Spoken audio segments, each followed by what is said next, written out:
L'affaire a bouleversé l'administration pénitentiaire. Le 14 mai 2024, 2 agents trouvaient la mort lors de l'évasion de Mohamed Amra au cours d'un transfèrement vers le tribunal. Comment ces opérations se déroulent-elles depuis ? Au cœur de ces missions à haut risque, l'une de nos équipes a pu suivre des agents, dont une unité d'élite chargée des détenus les plus dangereux. Document signé Guillaume Chaise, Alexandre Godin et Guillaume Vuitton. Maison d'arrêt de Nevers. Dernier préparatif pour Théo, Anthony et Dimitri, spécialement formés pour les transferts de détenus. On met notre arme en service et on prend tout l'équipement nécessaire. Donc le bâton, les menottes, les chargeurs. Leur mission du jour, escorter un prisonnier vers le centre pénitentiaire de Châteauroux. On va aller chercher la personne détenue en détention. L'homme qu'ils vont transporter est considéré comme un détenu peu dangereux, 2 sur une échelle de 5. Il les attend dans sa cellule. Exceptionnellement, notre caméra est autorisée à pénétrer au cœur de la prison. Première palpation, puis direction la salle de fouille pour s'assurer que le détenu ne transporte rien de dangereux sur lui. 30 minutes plus tard, tout est prêt pour le transfert. Là, toutes les formalités sont faites et puis on va prendre la route pour aller jusqu'au centre de détention. Nous allons passer 2 heures en voiture, à côté du détenu, entre Nevers et Châteauroux, accompagnés par les 3 agents pénitentiaires. Ce trajet, ils l'ont fait des dizaines de fois, en changeant régulièrement d'itinéraire, pour éviter toute tentative d'évasion. La priorité, c'est qu'on ne reste pas bloqué dans la circulation.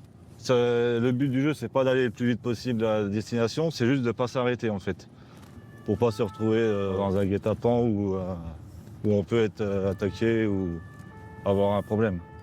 Car tous ont en tête l'évasion de Mohamed Amra en mai 2024.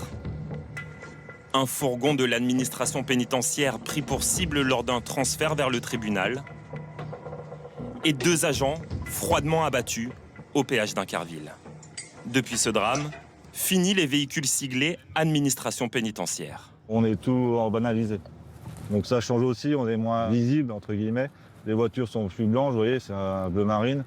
Donc on essaye d'être le plus discret possible aussi. On est là dans 10 minutes. Derrière ces murs, le centre pénitentiaire de Châteauroux, où le condamné purgera sa peine définitive.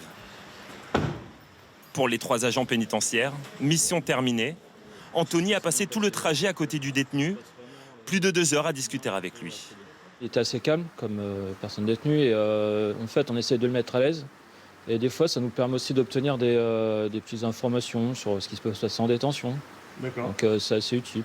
Mais tous les transferts ne se passent pas aussi simplement. À quelques kilomètres de là, c'est une toute autre mission qui se prépare. 2 voitures, un fourgon, 12 hommes lourdement armés, cagoulés. Ils font partie des ERIS, les forces d'intervention de l'administration pénitentiaire.